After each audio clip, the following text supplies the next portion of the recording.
Buenas, buenas tardes. En esta ocasión vamos a hablar sobre la Orestiada y Prometeo encadenado, correspondiente a la segunda unidad del curso, Literatura Occidental. Hoy vamos a ver las generalidades de la tragedia griega, así como ver un resumen de la vida y obra de Esquilo, y también vamos a analizar brevemente dos obras, la Orestiada y Encadenado, con sus características y sus argumentos respectivos. Ahora, les dije la clase pasada que iba a hacer esta clase de una manera algo diferente para ver cómo funcionaba. Y ya que estamos en esa clase, espero que me puedan escuchar bien, espero que presten bastante atención, porque en la diapositiva no va a haber nada, solamente va a haber imágenes. Muy bien, voy a presentar. Empecemos.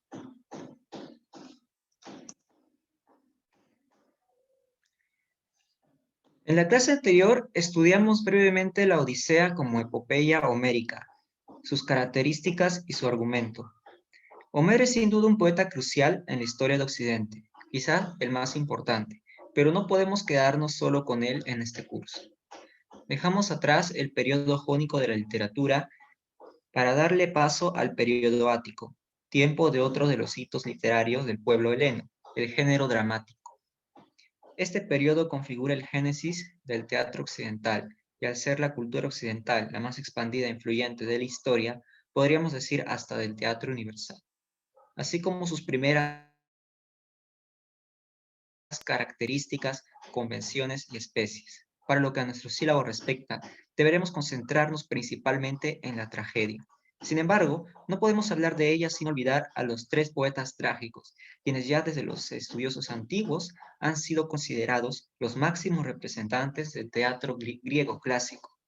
Veremos además algunas tragedias famosas de estos autores, y vamos a empezar por Esquilo y dos de sus obras, la trilogía Orestiada y Prometeo encadenado. Empecemos entonces por el principio. El teatro griego clásico da vida a las dos especies iniciales del género dramático, la tragedia y la comedia. Esta última es posterior a la primera, pero ambas se originan en los cultos al dios Dioniso, o Baco en latín, un dios de la mitología griega vinculado con el vino y que representa la fertilidad y abundancia de la naturaleza, la locura y el éxtasis, así como se le consideraba patrón del teatro y de la agricultura.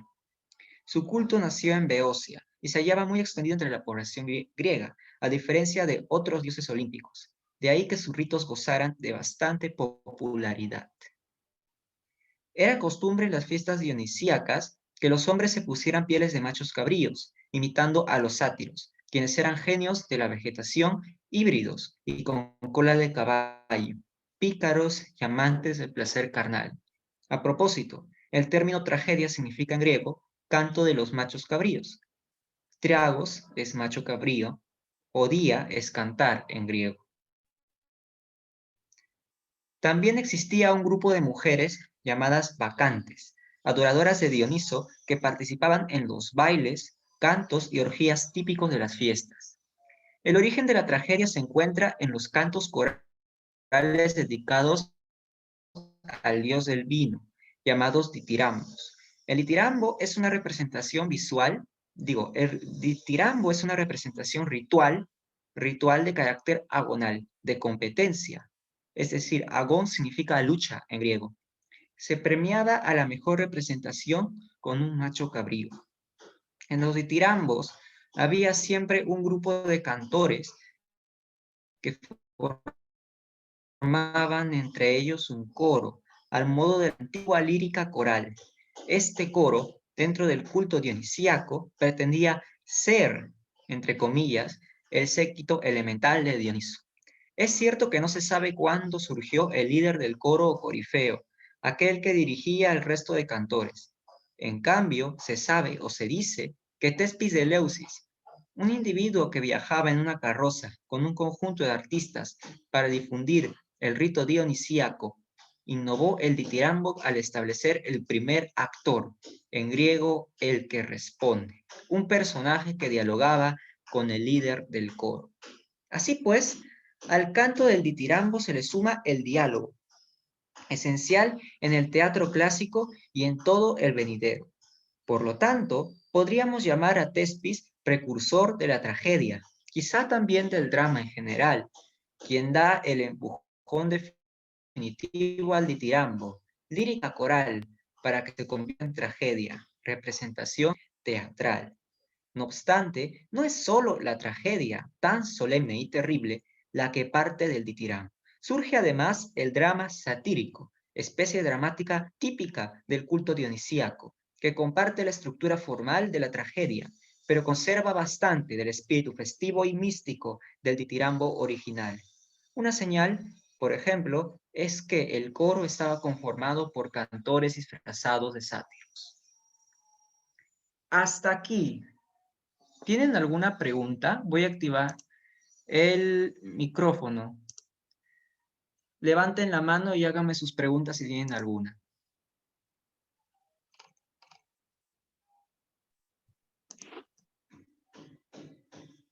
¿Ninguna pregunta hasta ahora? Ninguna, entonces.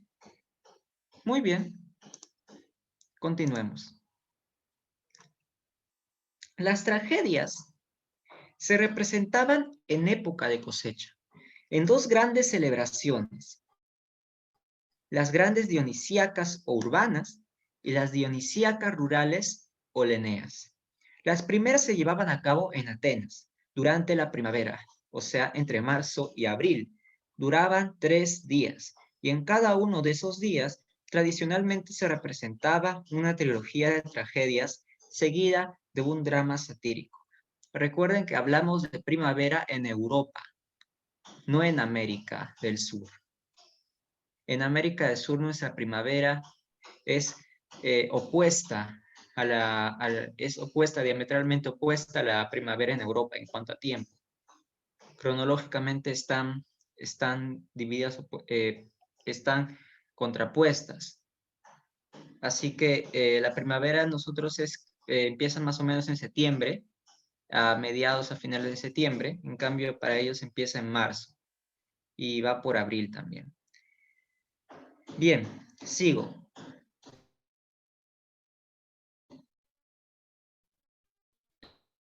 Las Leneas, y como los griegos son europeos, se ubican en Europa, en esa época empieza y se lleva a cabo, una festividad en invierno. En estas Leneas se representaban obras cómicas. Las grandes dionisíacas fueron establecidas por el tirano Pisístrato y se desarrollaron los primeros años 500 a 530 antes de nuestra era en Atenas. Las tragedias de la mitología y leyendas, aunque luego dramaturgos como Eurípides se toman libertades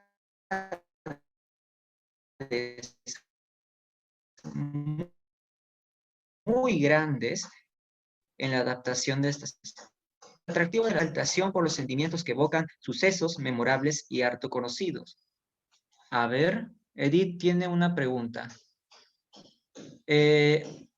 Por favor, Sí, sí. profesor, no sé si soy yo o es usted porque lo escucho de ratos entrecortado. Me pareció que mi conexión era inestable. Quizás soy yo. Sí, Así profe, usted que, escucha mal. ¿tienes alguna pregunta? Si la puedo responder. No, era eso, porque tal vez sí es que estaba fallando mi internet para ver una solución. Eso era. No te preocupes, creo que soy yo, lamentablemente. No puedo hacer mucho tampoco. Perdón. Muy bien, voy a continuar. Esto, bien.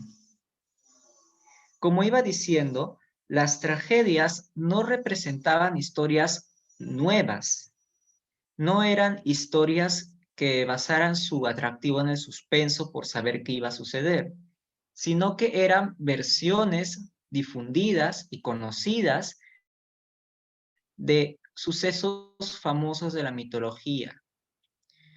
los dramaturgos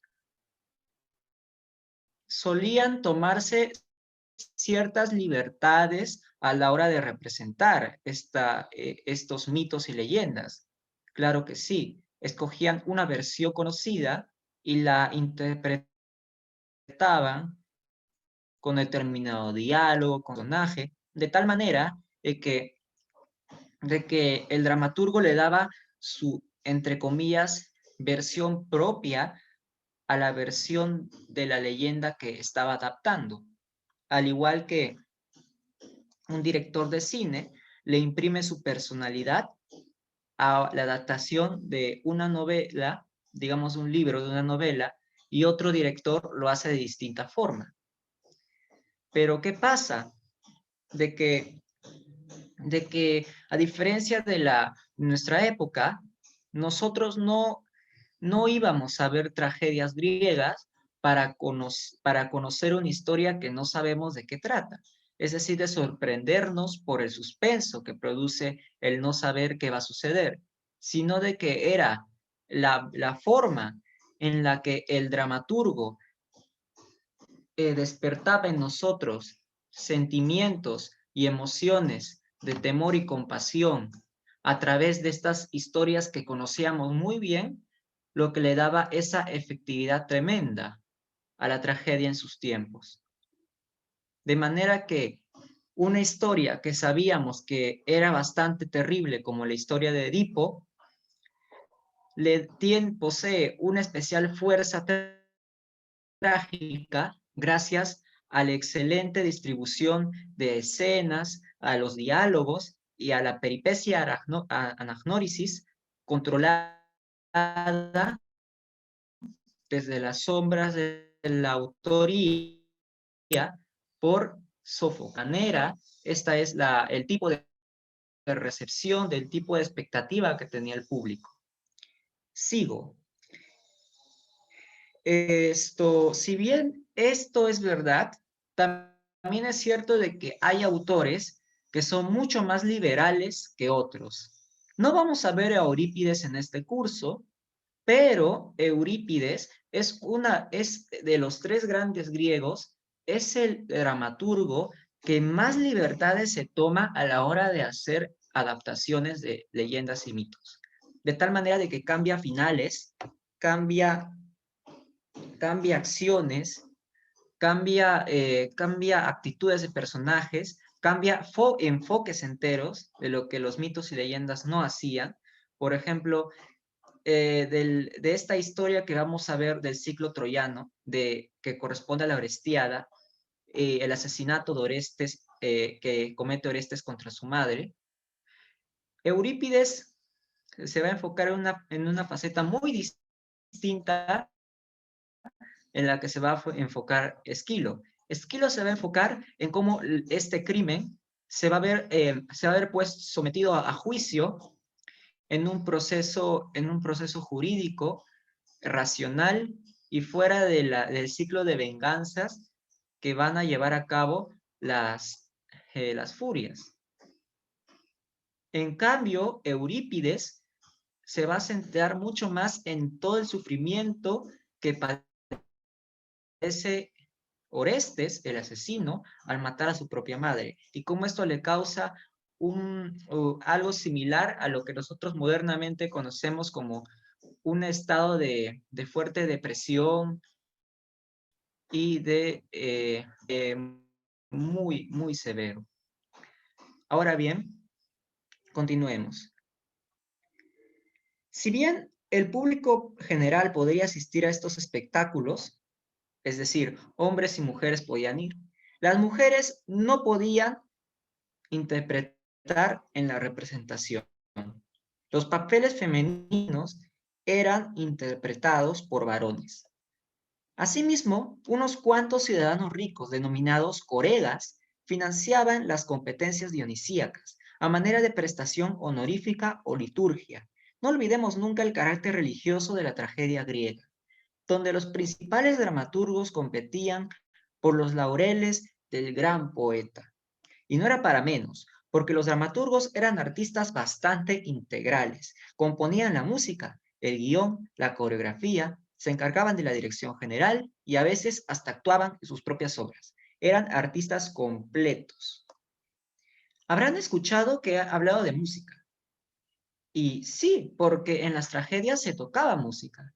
Se tocaba una flauta toda la representación trágica adquiría una atmósfera muchísimo más intensa, porque la música en determinados momentos intensifica la representación. De ahí que un sonido fuerte, un sonido intenso, un sonido aturdidor puede hacer muchísimo más tenebrosa o conmovedora una escena donde se representa un hecho funesto que afecta nuestros sentimientos y que los manipula de modo tal de que los sentimos de una manera muchísimo más expandida. Y no olvidemos que como estas celebraciones, estas grandes dionisíacas, eran aparte de eventos artísticos y también eventos de espectáculo, eran también celebraciones religiosas, por lo que ser condecorado en estos eventos no era solo un reconocimiento al gran artista, al gran poeta trágico, sino también un reconocimiento que viene de los dioses, o que viene de parte de la divinidad.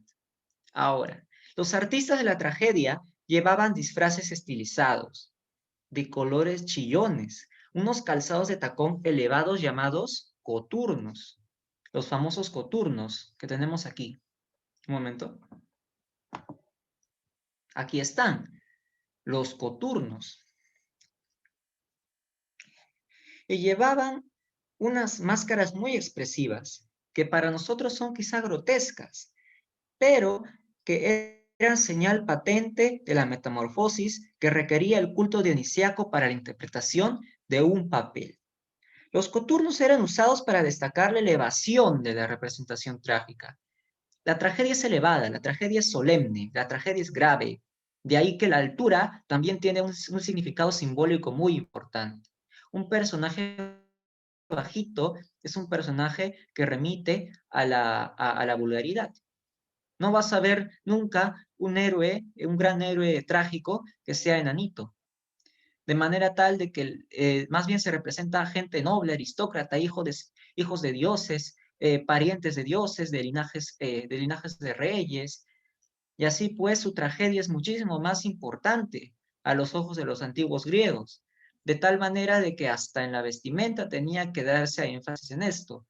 Y esto se ve en los zapatos, que ayudan a hacer más patente esta idea.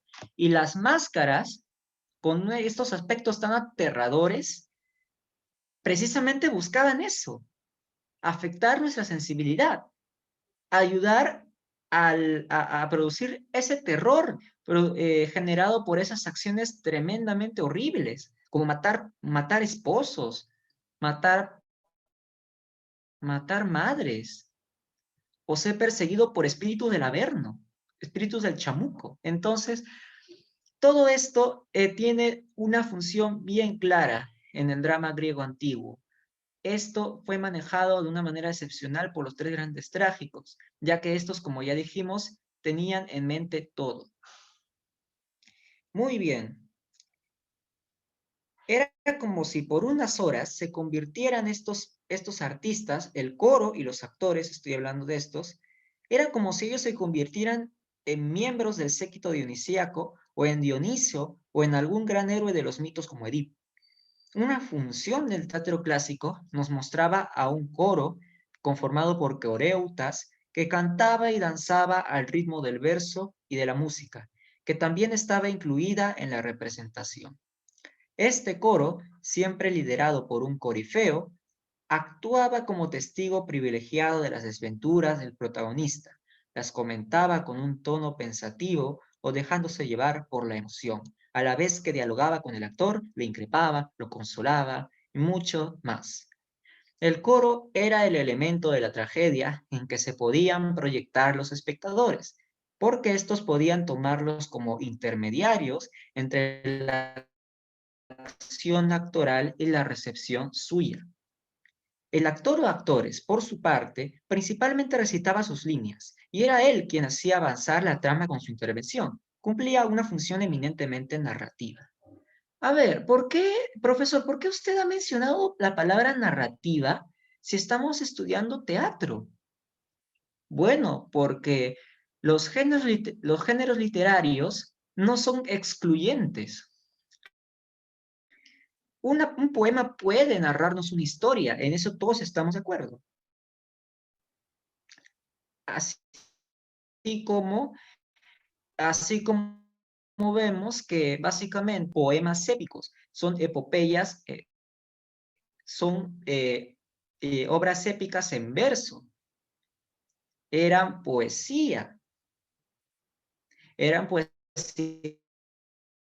narrativa, sí, narraban, también tenían un fuerte componente sentimental, o un fuerte componente de artificio del lenguaje, de modo que ya desde las expresiones literarias clásicas más antiguas, podemos hablar de que un género tiene sus trozos, tiene su influencia, comparte ciertas características con otros en determinadas circunstancias. Y el teatro precisamente nos representa una historia, sino que es Edipo y Rey en cuanto a todo lo que nos hace sentir. Es por su historia, es por todo lo que trae la historia, los personajes, los diálogos, los eventos, ¿verdad? Y todo eso se le puede estudiar desde la narrativa. Así que, asimismo, los diálogos pueden llegar a ser poéticos, pueden llegar a ser muy artificiosos, pueden llegar a ser muy, muy profundos emotivamente, pueden significar mucho por su gran artificio en nuestros sentimientos, de tal modo que también la lírica se entromete en el teatro, de tal manera de que cuando hablamos de géneros, no tenemos que hablar de ellos como si fuera esto teatro ya no puede tener ninguna narrativa, debido a que no solamente es falso, sino que es contraproducente. Pero no nos desviemos. Estamos diciendo, el actor cumplía una función eminentemente narrativa porque con su intervención hace avanzar la historia. Edipo y todo el resto de actores, o mejor dicho, todo el resto de personajes, se involucran para hacer que la historia siga corriendo, porque el coro al final y al cabo comenta, observa, se posiciona sentimentalmente, increpa, consuela, aclama, pero no hace avanzar la historia. El coro reacciona ante la historia, así como el público también. Pero bueno, el actor y el coro hacían un dúo elemental muy, muy importante en la tragedia griega. Resumimos así, el actor recita y hace progresar la historia. El coro canta y es un testigo que reflexiona o manifiesta sus sentimientos. Pero ello no niega que los actores dialogasen entre ellos o pudiesen incluso cantar, o que el coro cantara dividido en dos partes, o que incluso actor y coro cantaran juntos. Y a esto se le conoce como comos, que es el momento de máxima intensidad emotiva, el clímax emotivo, cuando ocurría algo realmente, realmente emocionante, realmente conmovedor, realmente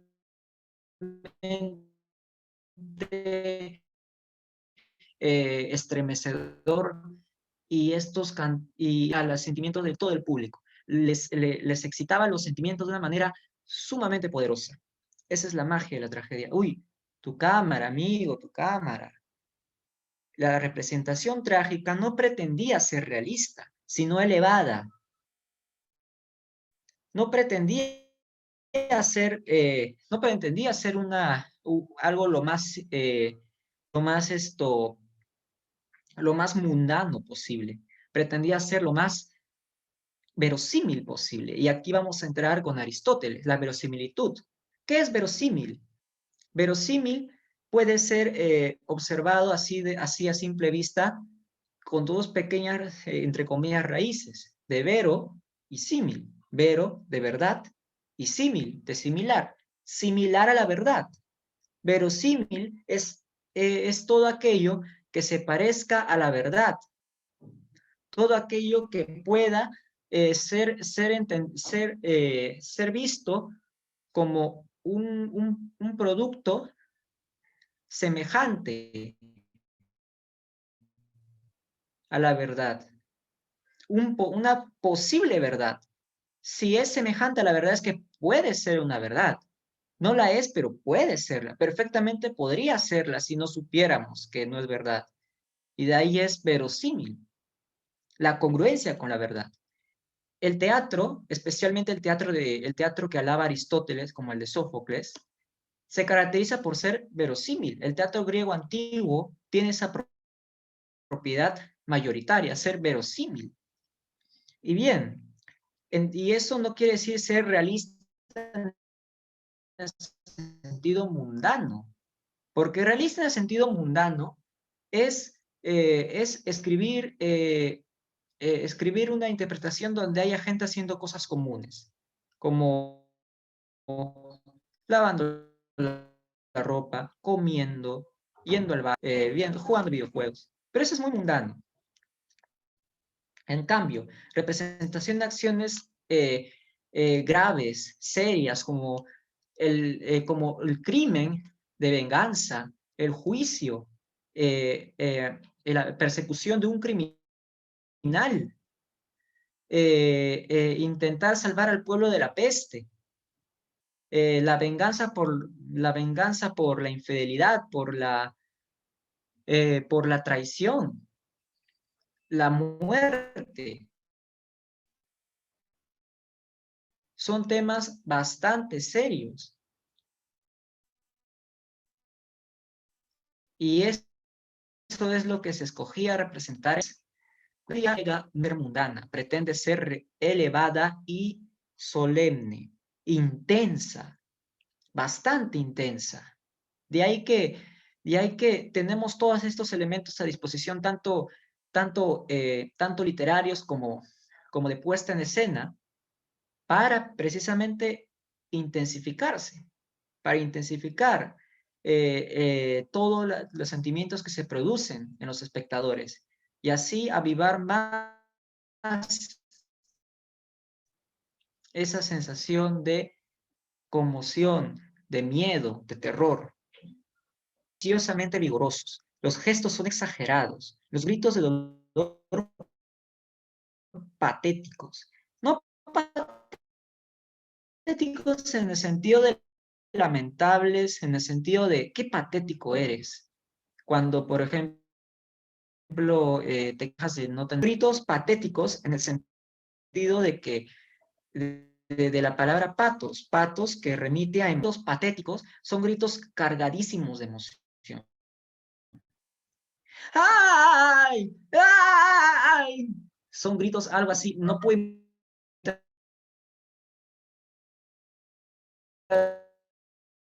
un río, pero imagínense algo así. Si lo escuchan, ¡ah! ¡Uay! Y hay actores modernos que sin querer son bastante griegos al hacer sus gritos de dolor, porque dan ese miedo que hasta puede ser ridículo en condiciones normales, pero que dentro de toda la representación trágica es realmente espeluznante. De modo que podría decirse lo siguiente: el teatro griego antiguo parece más una ópera que un drama actual, con gente gesticulando de manera bastante abierta y exagerada, bastante efusiva, y todos estos movimientos y todos estos giros en la trama que nos da la impresión de estar asistiendo a un mega evento de grandes personalidades, mucho más que ir a pagar tu boleto en el teatro y irte a reír o a llorar o no sé, por ejemplo. Ya desde la antigüedad, los eruditos han reflexionado sobre el fenómeno teatral y han propuesto preceptos de cómo es una buena tragedia. Hemos dicho que el primer acto es una indicación que tiene la intención de decir cómo se debe hacer. Un precepto debe respetar un determinado orden métrico, una organización métrica.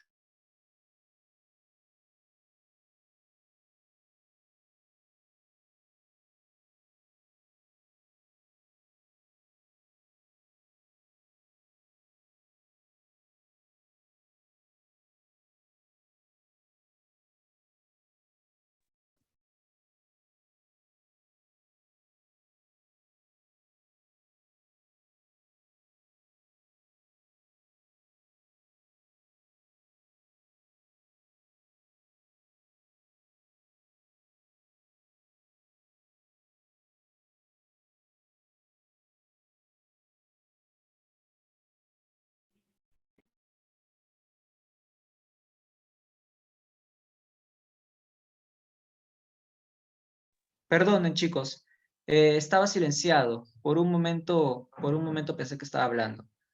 Ahora sí, sigo. Ya desde la antigüedad, los eruditos han reflexionado sobre el fenómeno teatral y han propuesto preceptos de cómo debería ser una buena tragedia. Por ejemplo, un precepto para entenderlo sería como cuando el doctor nos prescribe un medicamento. Prescribir viene precisamente de precepto. Quiere decir algo, una indicación de cómo debemos hacer algo. Ahora bien, Aristóteles, uno de los filósofos griegos más relevantes de la historia, trató de hacer un borrador de estudios sobre el arte de la palabra, como lo llamaba él a la literatura. Recordemos que en la antigua Grecia y en Roma todavía no se tiene un término bien, bueno, en la antigua Grecia todavía no se tiene un término definido para la literatura. Se le dice arte de la palabra de una manera bastante vaga.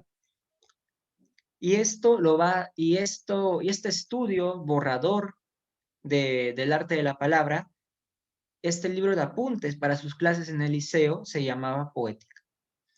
En este libro, uno de los temas más importantes lo constituye la tragedia, a la cual define como la representación de acciones elevadas, memorables, serias, por parte de personajes que son mejores que el común, elevados y nobles. Los sucesos puestos en escena son de un carácter grave que tiende a lo funesto.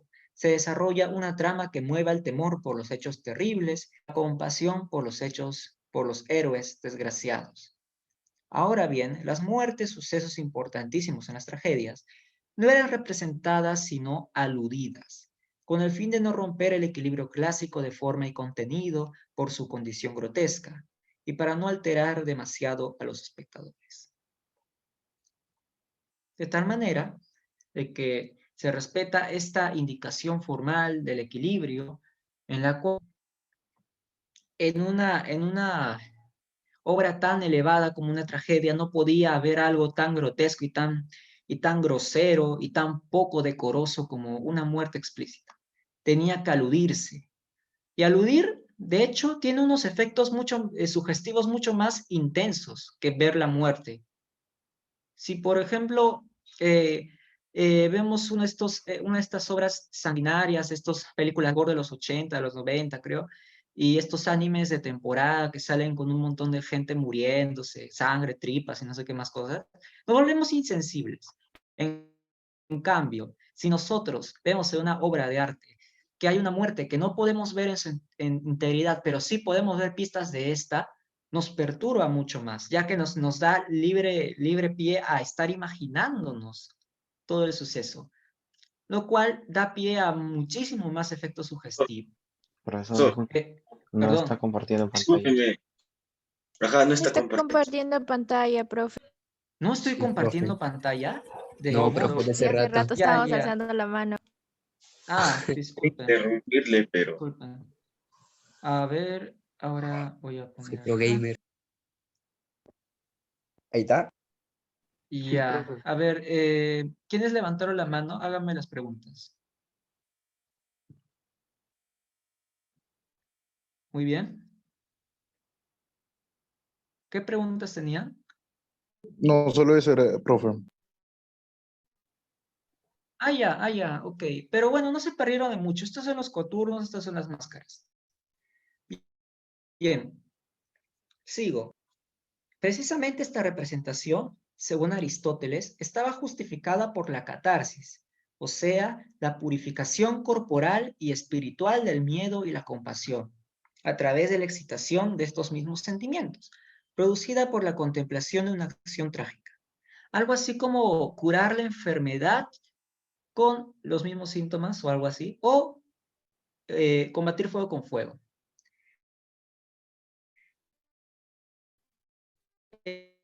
Esta idea que tiene un gran trasfondo religioso que consiste en aliviar estas sensaciones de miedo, de compasión, hacerlas más puras, hacerlas más limpias, más, más claras a través de su excitación, de su incisión.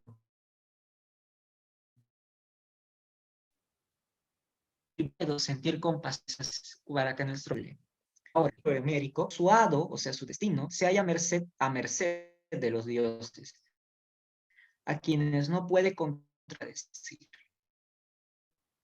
Es la aceptación estoica, la resignación valiente del destino, lo que nos otorga a los héroes trágicos su cualidad de tales en algún momento, aunque en un inicio se revele.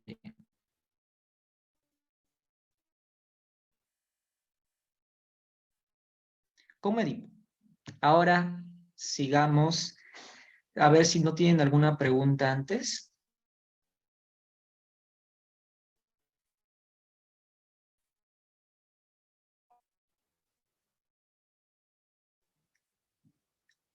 Esquilo. Expuestas ya los tres poéticos, denominación canónica, los tres tragediógrafos, a ver, los tres tragediógrafos más importantes del teatro clásico. Dice la leyenda que el destino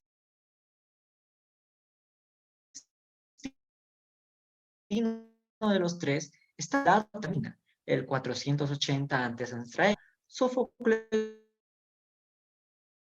conformó el coro de jóvenes que cantó el triunfo griego.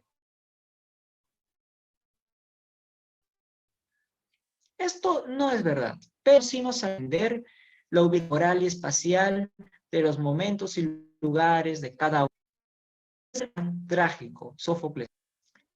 De tal manera de que cada uno es similar a una generación. Más bien una generación detrás otro en cuanto a tiempo y en cuanto a innovación.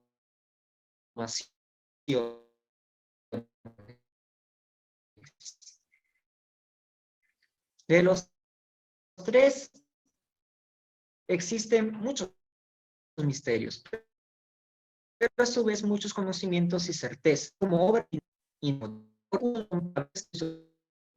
sé de la chispa de Sonera. Es con dos o en realidad de sus obras más famosas. Muy bien. Vamos a ver que son de una somera de la misma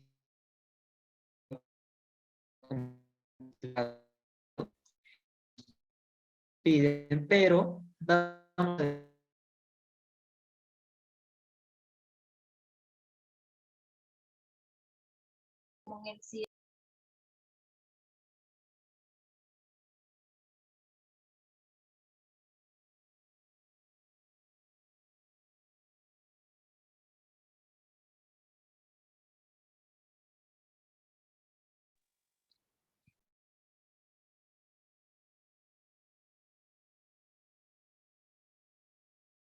Soy yo o el profesor.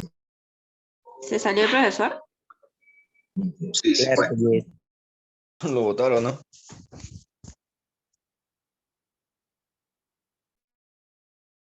Perdone, muchachos.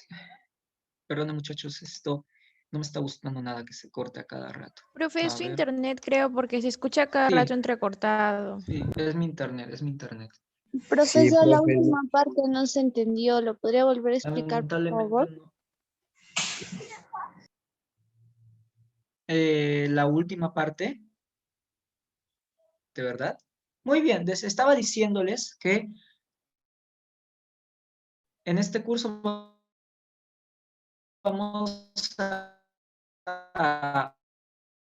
a ver a Esquilo y a Sófocles de una manera somera, relativamente somera.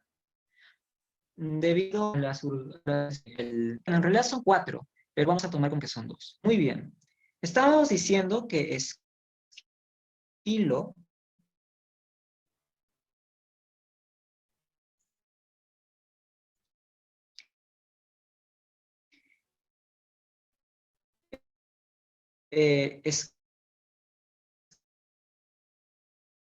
Esquilo era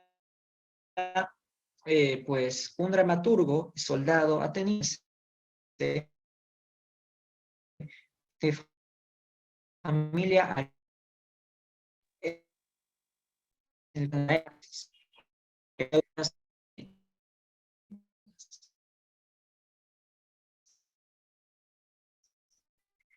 como la soberanía cultural de los griegos. Esto solo es una muestra.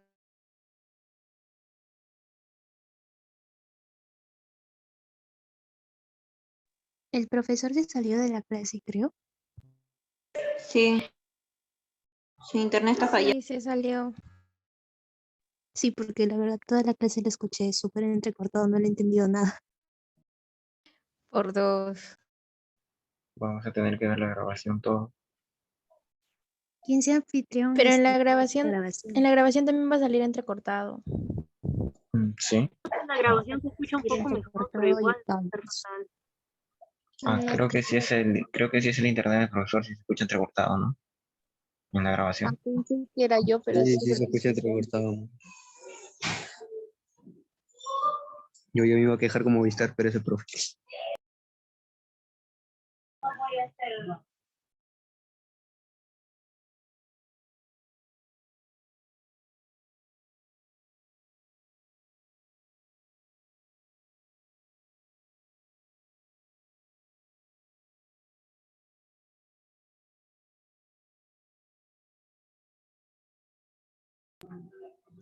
Ha pasado, disculpen chicos, es que ay, no sé, ¿qué le pasa a esto?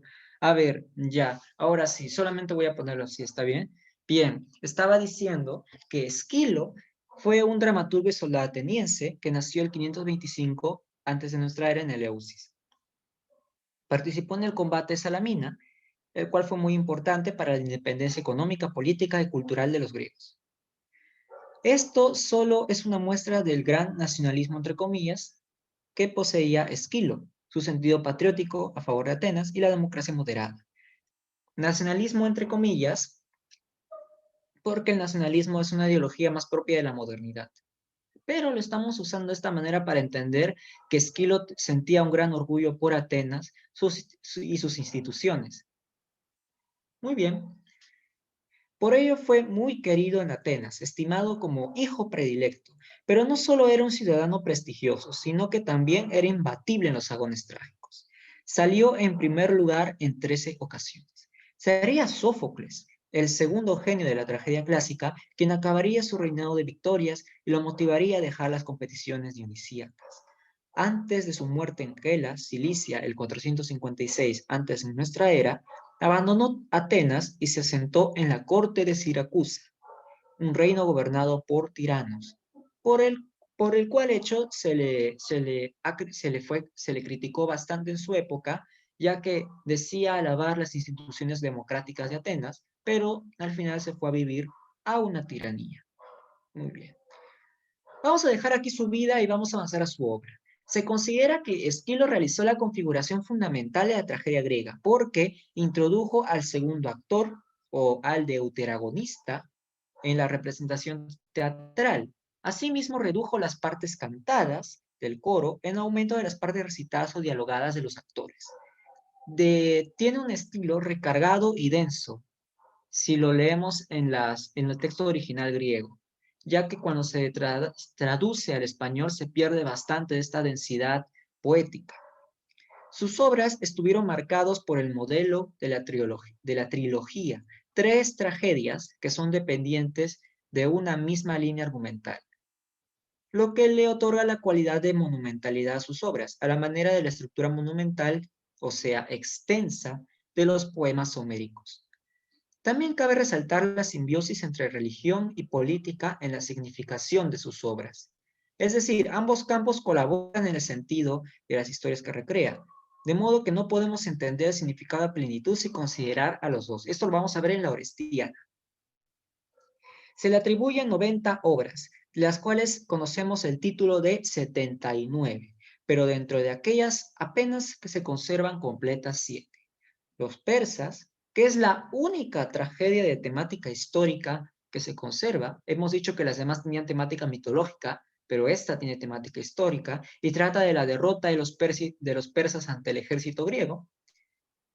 Los 7 contra Tebas, las suplicantes, la Orestiada, que es la única trilogía de tragedias clásicas que ha sido conservada, en las cuales están incluidas estas 3 tragedias: Agamenón, las Coéforas y las Euménides, y Prometeo encadenado, una obra singular. A continuación, revisaremos las principales características y el argumento de la Orestiada y de Prometeo encadenado. ¿Alguna pregunta hasta aquí?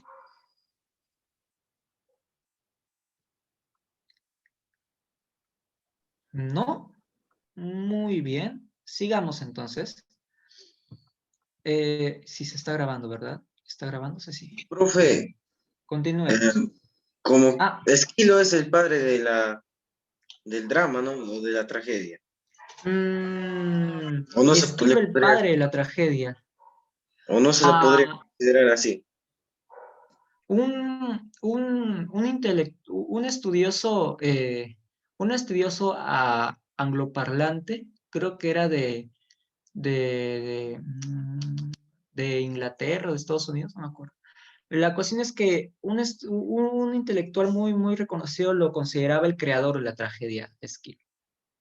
Un tal Murray, Thomas Murray creo que era. Sucede de que Esquilo le da las principales configuraciones a la tragedia, ya que es el primero de estos 3 grandes trágicos que le da las características que los otros 2 van a usar de una manera bastante consistente. Por ejemplo, tener más de un actor. También la fuerza, la intensidad de los hechos distribuidos en sus obras, de los sucesos que él dispone en sus obras. También los diálogos densos, recargados y bastante poéticos, muy fuertes, muy evocadores. También el hecho de tener esa sensibilidad que lo va a hacer destacar de los trágicos posteriores de Sófocles y de Eurípides, esa sensibilidad humana bastante visible en, por ejemplo, Los persas. Es una obra donde los vencidos están relatando su desgracia. Los persas son los que son representados ahí. Y sabiendo que Esquilo fue un soldado que combatió en una batalla de la cual su pueblo salió vencedor, es considerar bastante sobre su sensibilidad, sobre su humanidad, sobre su capacidad de empatía, sobre su piedad. De tal manera que a Esquilo también se lo reconoce como un autor bastante humano. Y también bastante intelectual por esa visión no solamente de la compasión ante el fracaso del enemigo, sino también de esa visión de cómo la razón humana puede anteponerse y proteger a los seres humanos de la ira y del caos que se somete al que se somete un ciclo de violencia. Y esto deja ver, pues, una visión del mundo, si bien Esquilo no era un filósofo, sí era un gran artista que dejaba ver su forma de ver el mundo, una forma de ver bastante tradicional, por cierto, pero bastante intensa, bastante influyente también en cómo se va a representar la tragedia posteriormente para otros autores. Ahora vamos a pasar a la Orestiada. La Orestiada es, como ya dijimos, la única trilogía de la tragedia griega clásica que se ha logrado conservar. Fue, de hecho, la última obra de Esquilo y se representó por vez primera en el 458 antes de nuestra era. La línea temática de esta trilogía... Ay, un momento. La línea temática de esta trilogía es la venganza, cometida por Clitemnestra en contra de Agamenón y por Orestes en contra de Clitemnestra. Dicha venganza está cubierta por la culpa hereditaria que cargan los descendientes de Atridas, por la maldición de su hermano Tiestes.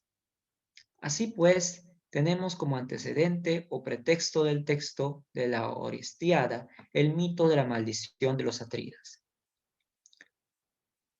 Esquilo es considerado por algunos como el creador de la tragedia, dada a su fuerza emotiva, a su humanidad y a su intensidad y a su potencia poética. Esos tres elementos, si no estoy recordando mal, son tres de los que hacen a Esquilo tan importante, tan fundamental. Si bien Orestes es un personaje que también va a ser también adaptado por Eurípides, es la versión de Esquilo trae un trasfondo mucho menos patético, pero mucho más intenso, mucho más emotivo, en el sentido más noble de la palabra, no en el sentido digámoslo así, sensibilero, ya que Orestes sufre, pero también tiene un momento de gloria heroica. También tiene su momento de sufrimiento heroico, pero también su momento de gloria heroica.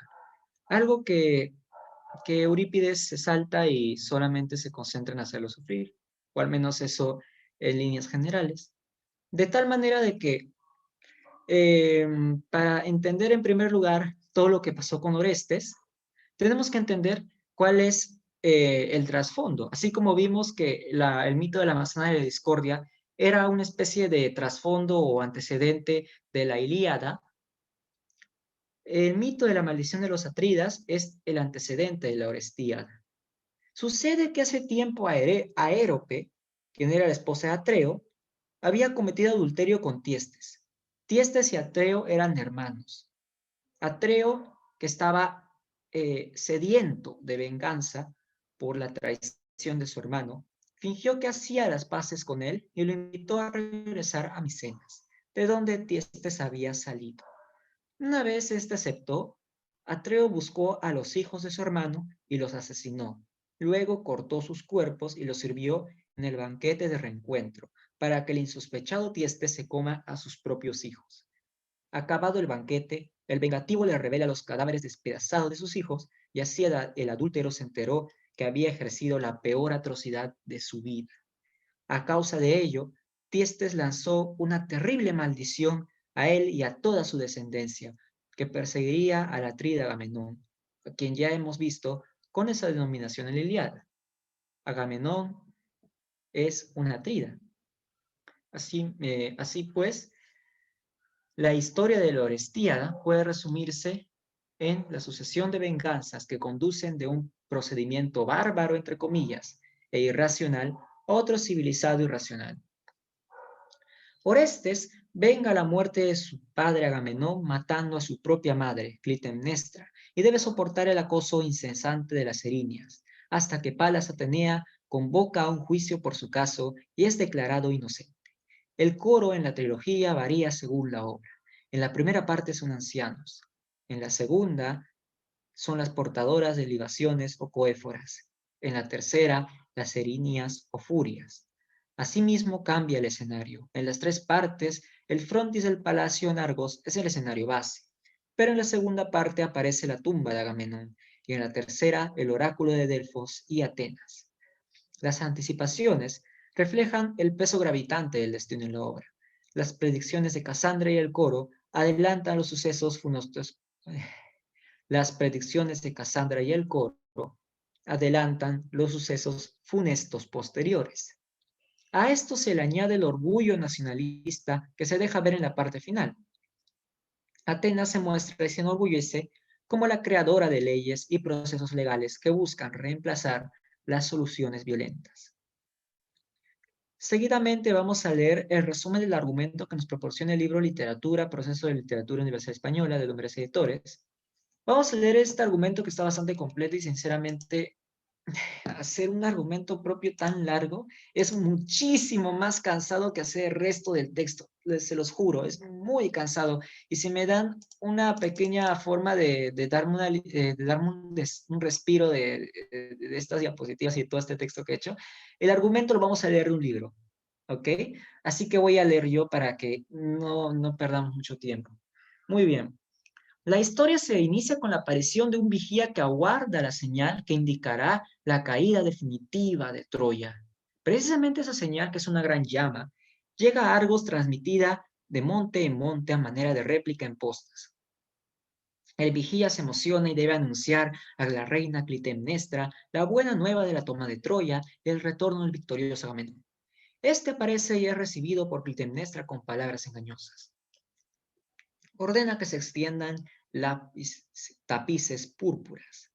Agamenón protesta por temor a provocar la ira de los dioses, ya que un tapiz púrpura era bastante evocador de la sangre, pero finalmente cede vencido por la adulación de su esposa y por su propio orgullo y soberbia. Además, él no llega solo, sino que venía con Casandra, a quien Clitemnestra recibe con fingida consideración. Casandra, que tenía dotes de adivina, anuncia presagios funestos, predice el asesinato del rey Agamenón y su propia muerte. Y precisamente eso se cumple al pie de la letra. Luego de matar a Casandra, Clitemnestra entra al baño donde estaba Agamenón, lo envuelve en una red y lo acuchilla. Clitemnestra parece manchada de sangre y anuncia que ha vengado la sangre de su hija Ifigenia, a quien Agamenón sacrificó a Artemisa para obtener un viento favorable que permitiera a los griegos zarpar hasta Ilión, y la reina en ningún momento se avergüenza de lo que ha hecho. Al contrario, se jacta de ello. Tras esto, declara su amor por Egisto e intenta justificar su crimen. El coro la abomina, la llama mujerzuela y anticipa su muerte.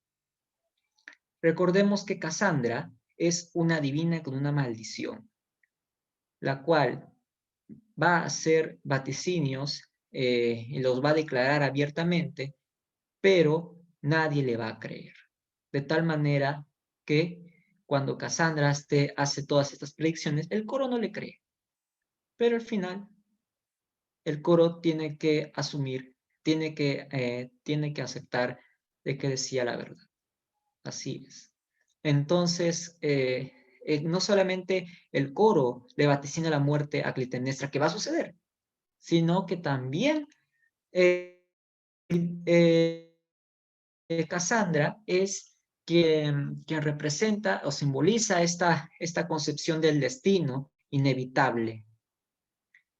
Así pues, Esquilo también tiene una visión muy tradicional y muy religiosa de la vida, del mundo, que el destino tiene una gran influencia en nuestra vida como seres humanos y de la cual no podemos escapar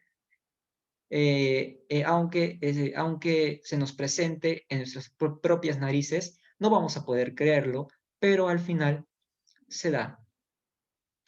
Las coéforas. Orestes regresa del destierro acompañado de su amigo Pílades para rendir honores fúnebres a la tumba de su padre. De pronto aparece el coro de doncellas o coéforas, entre quienes se encuentra su hermana Electra.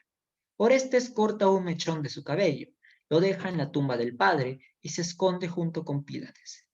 Electra observa el mechón y se percata de que es idéntico a su cabello y de que solo podría pertenecer a su hermano Orestes, ya que Orestes aparece de manera algo secreta. Más bien aparece más o menos escabulléndose en el reino, porque él fue desterrado anteriormente. Electra estaba desesperada por ver quién iba a vengar la muerte de su padre. Y cuando ve el mechón de pelo de su hermano, esto le infunde muchísimas esperanzas. Luego él se muestra ante ella, se abrazan y deciden vengar la muerte de su padre. A ver. Astutamente, Orestes y Pílades se presentan en la casa de Clitemnestra como extranjeros que acababan de llegar de la Fócide y la engañan al decirle que su hijo Orestes acaba de morir. La reina hipócritamente finge dolor, pero en el fondo le alegra la noticia. Así que manda llamar a su amante Egisto para darle la buena nueva. Cuando éste llega, es asesinado por Orestes, quien venga a su parado de dramatismo. Clitemnestra suplica por su vida, apela a la filiación, apela a la maternidad, enseña un seno para conmover a su hijo. Este al inicio duda, pero finalmente decide seguir adelante con su venganza, y fuera de escena mata a su madre. Entonces Orestes huye, perseguido por las erinias que lo acosan. Un momento de reflexión. Podemos justificar que Clitemnestra mata a su marido Agamenón, que ya de por sí es un soberbio, arrogante y tremendo imbécil, que bueno, pues por la muerte de Ifigenia. Ifigenia fue sacrificada para poder avanzar hacia la guerra, hacia la guerra de Troya, de tal manera de que Clitemnestra tenía una razón, digamos, a niveles de mitología, a niveles de leyenda, válida para matar a sus hijos. Pero ¿qué sucede? De que ya no podemos justificar sus acciones en un sentido moral cuando vemos que está fingiendo que le duele la presunta muerte de su hijo Orestes. ¿Esto qué quiere darnos a entender? ¿Qué quiere darnos a entender con esta representación de una velada, hijo? Que Clitemnestra no es un personaje justificado moralmente por Esquilo. Todo lo contrario. Clitemnestra intentará justificarse en Agamenón, diciendo que Ifigenia merecía ser vengada.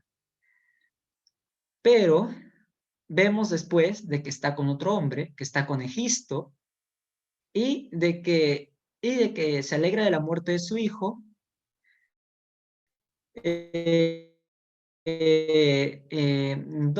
dos cosas que no nos hacen remitir simplemente a una madre que busca vengar la muerte de su hija, sino a una persona que tiene intereses mucho más siniestros.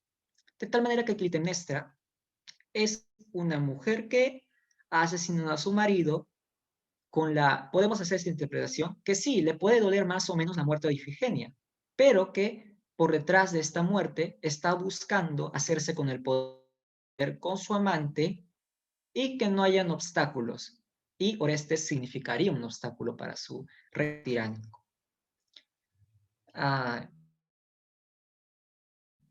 Así que Clitemnestra no es un personaje que sea apoyado moralmente en la obra por Esquilo en cuanto al autor implícito.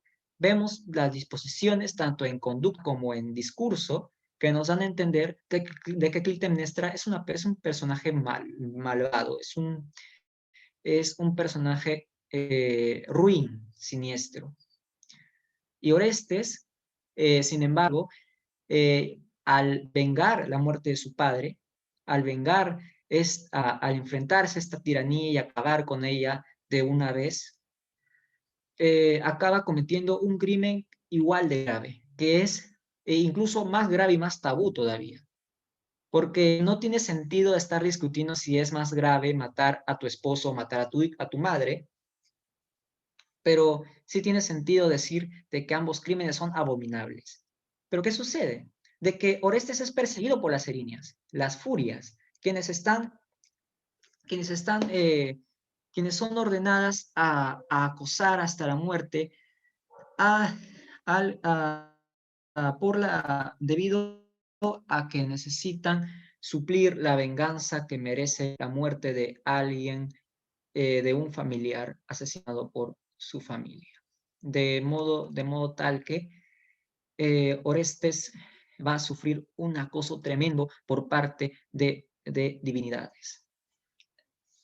Por la mañana, en las Euménides, el desesperado Orestes aparece en el templo de Apolo, en Delfos, rodeado de las Ariñas o Furias. Apolo aconseja a Orestes que vaya al templo de Atenea. Le dice que no se preocupe porque él intercederá a favor.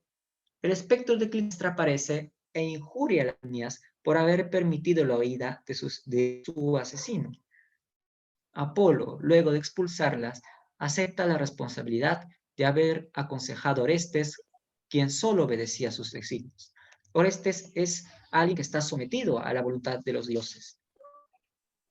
Alguien que cometió una venganza ordenado por Apolo.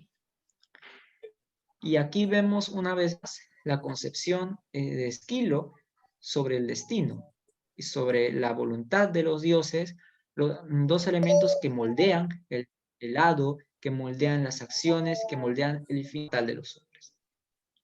Ya en la Acrópolis de Atenas, Orestes abraza la estatua de Atenea buscando clemencia de la diosa. Las horribles Erinias lo persiguen y atormentan. Orestes sigue implorando a la diosa, hasta que ella acude en su ayuda. Se informa del crimen, de los motivos de la decisión de Apolo por justificar e incitar al asesinato en honor de un héroe traicionado. Así que se establece un tribunal para que decida el destino de Orestes, a lo que origina la pugna encarnizada de defensores y acusadores. Las Erinias protestan porque las leyes ancestrales no se estaban cumpliendo y aducen que si este crimen queda impune, puede ser un mal ejemplo que rápidamente se propagaría por todo el mundo. Apolo defiende a Orestes por ser un justo vengador. Además, ataca el comportamiento de Clitemnestra con su esposo, que, a pesar de estar unidos en matrimonio, vínculo para el dios tan fuerte como cualquier otro vínculo sanguíneo, lo mató miserablemente, en colusión con su amante. Lo mató por detrás, por la espalda, de manera rastrera. Por último, Apolo plantea que la paternidad era más importante que la maternidad y por consiguiente más grave, ya que ésta solo es depositaria de la simiente del hombre. Y promete a los jueces que Orestes asegurará para siempre a Atenas la alianza con Argos. Al final de las discusiones se da paso a las votaciones que decidirán el destino de Orestes. A ver, ¿cómo es esta idea de que la mujer solo es depositaria de la simiente del hombre? Estas son ideas antiguas. Se creía que la mujer era en efecto solo una depositaria de la semilla del hombre y el hombre era el verdadero responsable de la fecundación, que la mujer solamente recibía esto, que recibía pues esto, la semilla, el germen de la vida, el cual nacería el nuevo ser humano. Estas ideas que para nosotros suenan tan absurdas, eran no solo en la mitología, sino en la creencia popular, bastante justificadas, bastante creídas, bastante seguidas, de manera que sirve como un buen argumento, de hecho un argumento ganador para decidir la inocencia de Orestes. Y bien, al contarse los votos, se observa que hay un empate. Y como Atenea bien pues una condición de que si esto sucediera, el dictamen sería favorable para el acusado, Orestes queda absuelto. Las horribles Erinias, indignadas, protestan por aquella decisión injusta, con una plaga de esterilidad y muerte. Finalmente, Atenea las persuade, diciéndoles que serán veneradas por los atenienses con grandes altares y formidables ofrendas. Las Erinias, que nunca habían tenido eso por ser tan horribles, y dedicarse a perseguir y condenar, se sienten muy halagadas y terminan aceptando. Así que luego son transformadas por Atenea en Euménides o espíritus benevolentes. Nos queda muy poco tiempo, así que estos fragmentos, por desgracia, que corresponden a la argumentación de Apolo, que aquí lo va a decir. Pues esto, a ver. Aquí está. Pues mira de qué modo lo defiendes para lograr su absolución. Va a habitar en Argos la casa de su padre, después de haber derramado en el suelo la sangre familiar, la de su madre. ¿Qué altares públicos va a utilizar? ¿Qué parentela va a recibirlo con sus aguas lustrales? También a esto voy a contestar, y entérate de que tengo razón. No es la que llaman madre la que engendra al hijo, sino que es solo la nodriza del embrión recién sembrado. Engendra el que fecunda, mientras que ella solo conserva el brote, sin que por ello dejen de ser extraños entre sí, con tal de que no se malogre una deidad. Voy a darte una prueba de este ser. Puede haber padres sin que haya una madre. Que cerca hay un ejemplo, la hija de Zeus olímpico. No se crió en las tinieblas de un vientre, pues otoño, cual ninguna diosa podría parir. Así que Palas, en lo demás, según yo sé, voy a hacer grande a tu ciudad y a tu pueblo. Además, envié a al hogar de tu templo, para que sea un fiel tuyo en todo el tiempo y que en él, diosa, ganes un aliado y en sus sucesores, y que tal amistad permanezca siempre, de modo que sus descendientes acepten con gusto estas garantías de fidelidad. Ahí lo tengo. Ahora, tenemos Prometeo encadenado, que el cual para hablar nos queda muy poco tiempo. Maldita sea la tardanza que he tenido. Muy bien, no importa, vamos a seguir. Prometeo encadenado. De Prometeo encadenado se tiene más dudas que certezas. No se sabe su fecha de creación ni de primera representación, y se especula que pudo haber sido parte de una trilogía. La historia se alimenta del mito de Prometeo, titán que, por ayudar a los seres humanos, es castigado por Zeus, siendo atado a una enorme roca en el Cáucaso, expuesto a las inclemencias del frío, donde un buitre vendrá todos los días a desgarrarle el vientre y comerse su hígado, el cual se regeneraba cada noche sin que el titán pudiese evitarlo. Aunque el castigo del buitre no se representa, sí se relata la llegada de Prometeo al Cáucaso, su encadenamiento por Hefestos y su renuencia a revelar el secreto de quién destronaría a Zeus en el futuro, hecho por el que es condenado a la tortura del hígado. El único escenario de la obra es algún lugar del despeñadero de Cáucaso. Todos los personajes, bueno, Cáucaso que es el fin del mundo, todos los personajes excepto Io, que es la sacerdotisa maldecida con una tortuosa peregrinación, son divinidades, incluido el coro, que es formado por Oceánidas.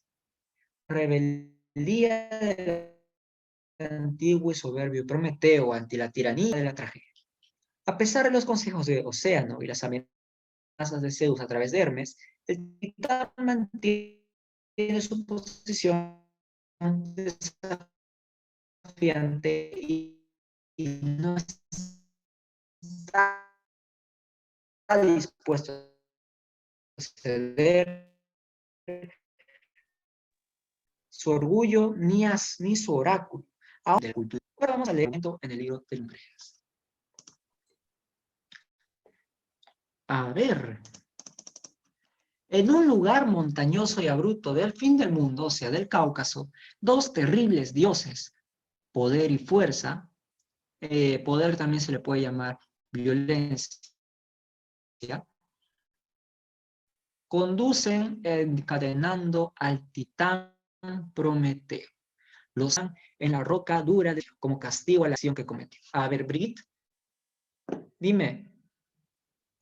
Disculpe, profesor, lo que dijo anteriormente Hola, no se Brigitte. se lo escuchó entrecortado. ¿Podría volver a repetirlo?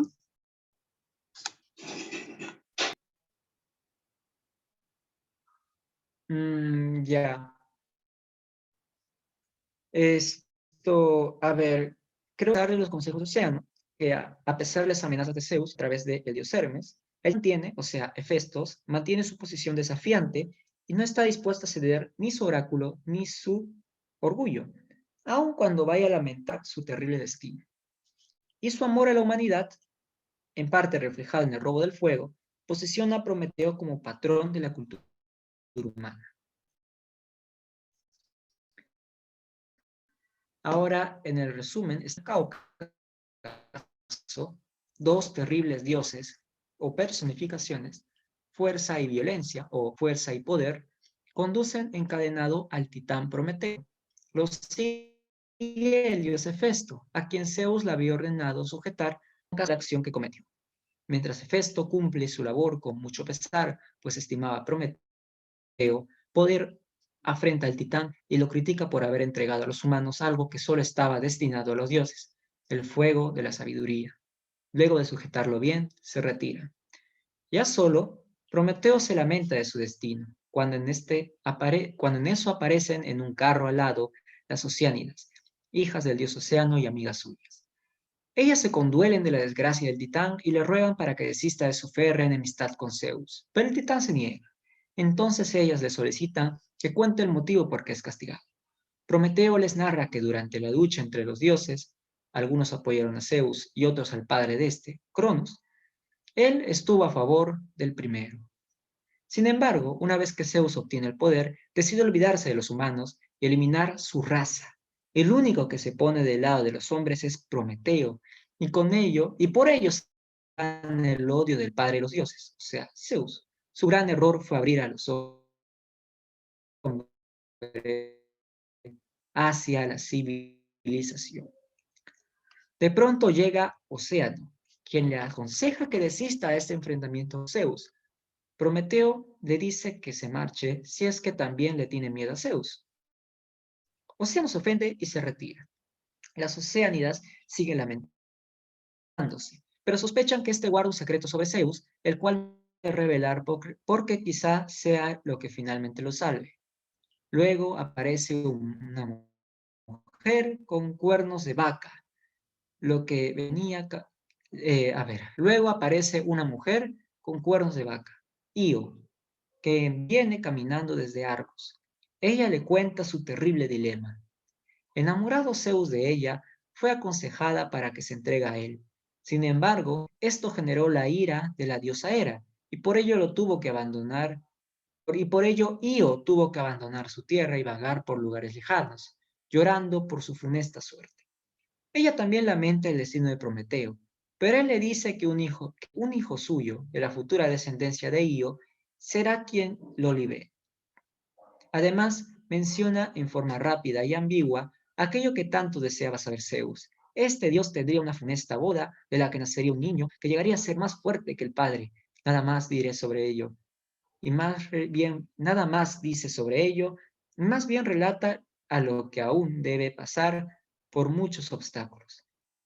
A ver, nada más dice Prometeo sobre esto, sobre la profecía, sobre quién va a destronar a Zeus, y más bien relata a Io lo que aún debe pasar para poder regresar a la normalidad. En su camino se encontrará con las gorgonas, los grifos, hasta que finalmente arriba las aguas del río Etíope, la parte del río Nilo en ese territorio, y allá ella y sus hijos fundarán una nueva colonia. Io se retira. Luego aparece el dios Hermes, mensajero de su padre Zeus, quien amenaza a Prometeo si no le cuenta sobre ese funesto hijo del Crónida que lo destronaría. Prometeo lo trata con indiferencia, pues le dice que es un jovencito insolente que no respeta a los dioses mayores, y que si su padre quiere saber todo ello, que venga él mismo a preguntarse. Hermes se molesta y lo amenaza nuevamente con los rayos de Zeus, pero Prometeo se muestra altivo, es decir, soberbio. El dios mensajero se va. Las Oceánidas le suplican que se retracte, pero Prometeo no da su brazo a torcer. Finalmente aparece otra vez Hermes, pero Prometeo no cambia de decisión. Hermes le dice que se atenga a las consecuencias y se marcha. En eso la tierra comienza a temblar y se oyen ruidos subterráneos.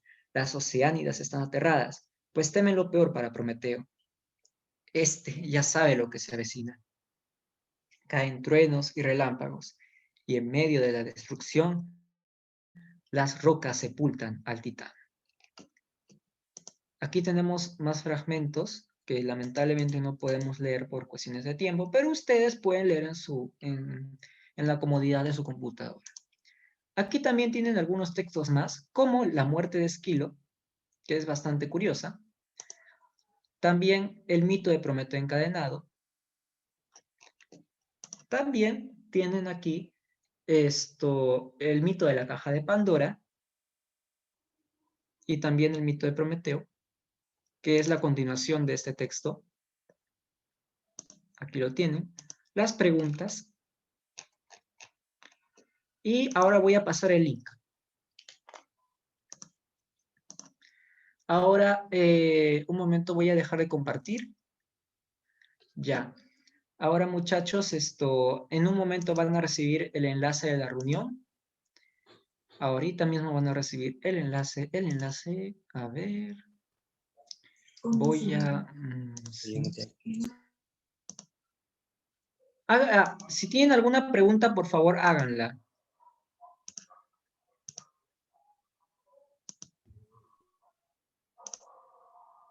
No tienen ninguna pregunta.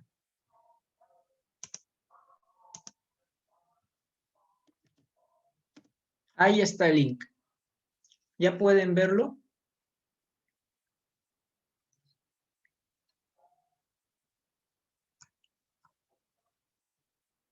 Sí, profesor.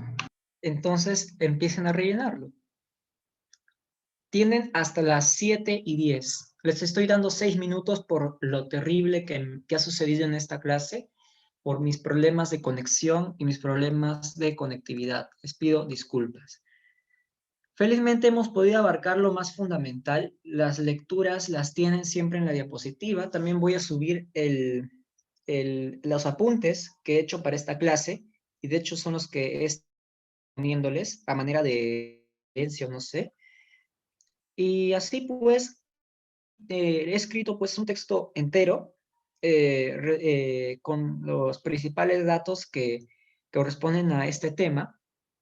Los van a tener en el Classroom. Es un PDF. Y bien, espero que les sea de utilidad. Aunque sí, voy a serles sincero, este formato de clase es muy cansado porque tengo que, bueno, no por lo que tengo que hacer en clase, sino por lo que tengo que hacer antes de clase. Tengo que escribir un texto articulado, lo cual es mucho más complicado. Y creo que no lo voy a volver a hacer, a no ser que a ustedes les guste más este formato. ¿Qué dicen? Quiero escuchar opiniones. Sí, profe, está fabuloso ese método. Pero, ¿cuál prefieren? ¿Este método o el anterior? ¿O el de la clase pasada? Creo que este método. Este método yo Sí. también pienso, bueno, personalmente. Bien, bien, perfecto, perfecto. Entonces, ustedes han hablado, yo hago que sus deseos se vuelvan realidad. Así que voy a hacerlo de esta manera. Muy bien. ¿Alguna pregunta sobre la clase? ¿Sobre el tema? ¿Sobre algo que no les haya quedado claro?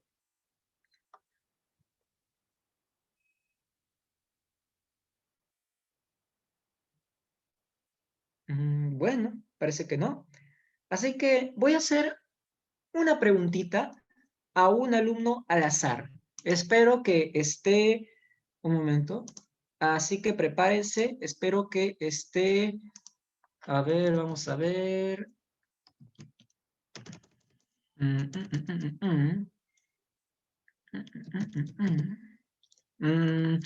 Jacqueline. Jacqueline, ¿estás ahí?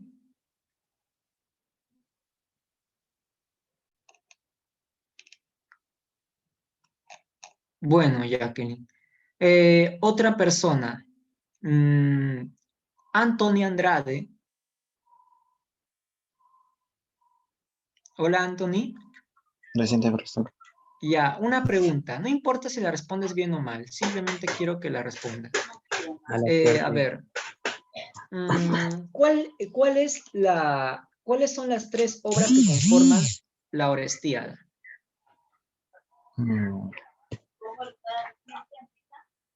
Mala suerte. Prometeo encadenado. Estaba No, hablando de no la recuerdo. Orestiada, que es una trilogía, Hostia. ¿verdad? Una trilogía. Sí, sí, sí. Ese sí recuerdo, pero no, para ser Ya, sincero, te no. lo comento. Agamenón, las Coéforas y las Euménides. A ver, una pregunta más. Nos quedan 2 minutitos. A ver, Carlos Mauricio.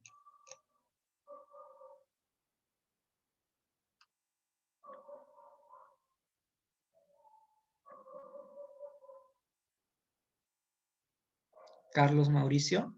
Bien, no está. Muy bien. Creo que tenemos tiempo para que, de hecho, podemos hacer una lecturita. La voy a leer, no se preocupen. Yo voy a leer. Vamos a hacer la lectura del mito de Prometeo encadenado. Prometeo era uno de los titanes de la mitología griega. Era hijo de Jápeto y de la ninfa marina Clímete. Junto con su hermano Epitemeo, debía crear la humanidad y proveer tanto a los humanos como a los animales de todo aquello que fuese necesario para vivir. Bien, Epimeteo comenzó creando los animales. Les otorgó características como el valor, la fuerza, la rapidez, además de características físicas como patas o pelo para poder sobrevivir. Tenía que crear un ser que fuera superior a los demás, pero no sabía qué hacer, así que recurrió a Prometeo para ver si podía ayudarle en su empresa. Prometeo tuvo la solución. Decidió dotar a los seres humanos de una forma mucho más noble y la capacidad de andar erguidos en dos piernas. Además, les otorgó la capacidad de trabajar y construir, así como también les enseñó a domesticar a los animales y a recoger los frutos de la tierra. Pero además les otorgó un don, la capacidad de hacer fuego, obteniendo una chispa del carro de sol. Era lo más valioso que podía haberles dado a los hombres. Sin embargo, no todos lo vieron tan beneficioso. Zeus se enfureció ante tal osadía, ya que les había dado un elemento que se consideraba divino, el fuego. Para darle una lección, encargó a su hijo Hefestos que crease a partir de arcilla a la primera mujer. Su nombre sería Pandora. Se le otorgaron todos los tributos y valores imaginables. Se le ofreció a Prometeo como esposa, pero le rechazó debido a que sentía recelos de un regalo hecho por sus enemigos, así que fue ofrecida a su hermano. Ella le ofreció una caja que le había otorgado Zeus.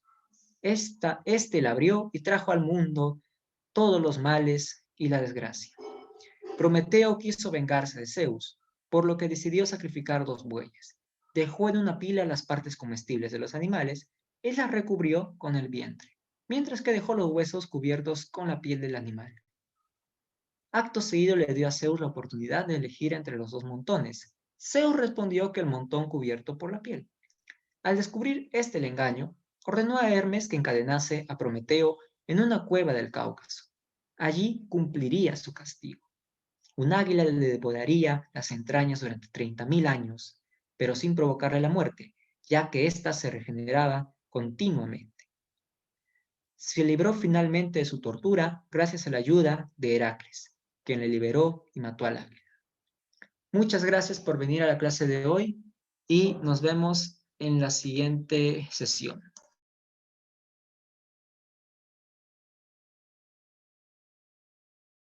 Por cierto, cierro formulario ya.